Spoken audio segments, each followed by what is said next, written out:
we turn to the beginning of sefer Hachsharas Ha'Avreichim. I'm just going to read a few Hebrew lines, translate them, and we'll try to do this. I can't promise every single day, but I'll try as often as I can to post these little videos. And we'll go in order. We're not going to learn the whole sefer together, but little snippets that I feel are particularly emblematic of the tzaddik's consciousness and his guidance and his mindset. And so we turn to literally the second page in the sefer.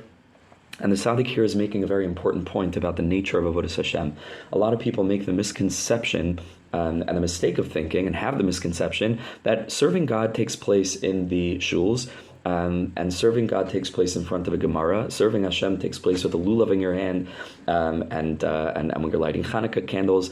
And then there's life, and then there's the rest of life.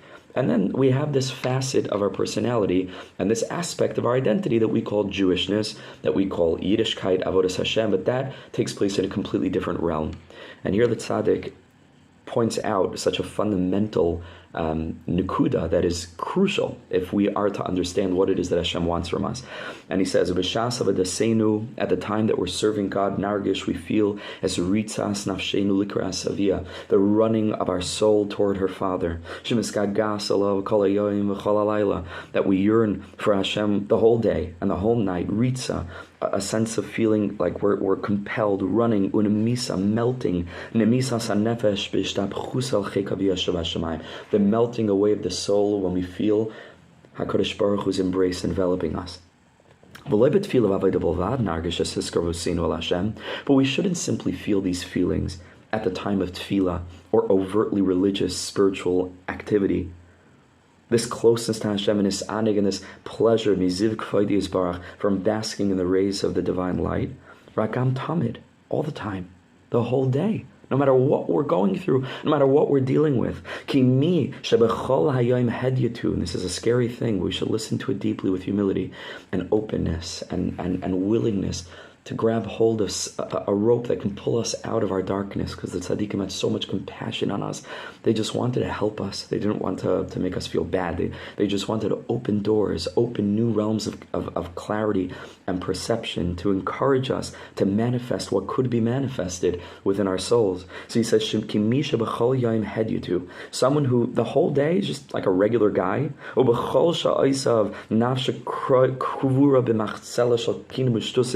and the whole day we're just lowly, plebeian, simplistic, limited thinkers who are just trapped in the mundanity of the human experience on a very lowly level.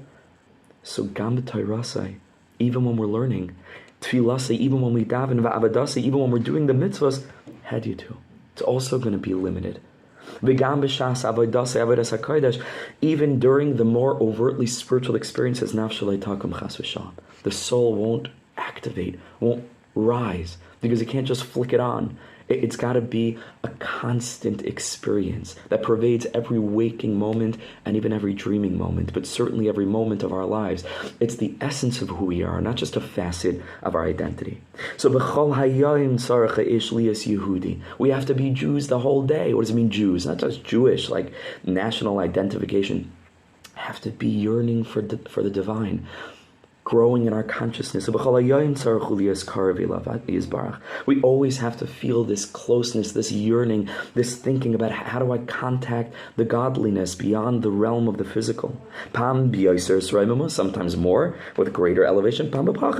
Sometimes a bit less. Everything should be with soul. So our thoughts are always clear, our goals are always clear. One common thread runs through every aspect of our identity.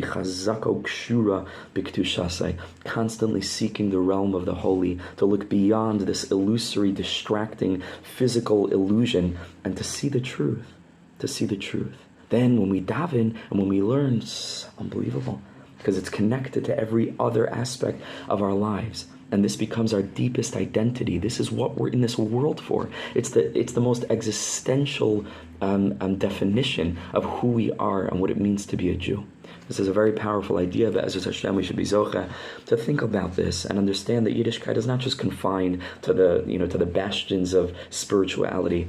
Every minute of life is an opportunity for contact with the divine. Wishing everybody the most beautiful day and an amazing week up ahead. Looking forward to continuing to share good news and Besuras Tovas with all of you. Thank you so much for joining. All the best.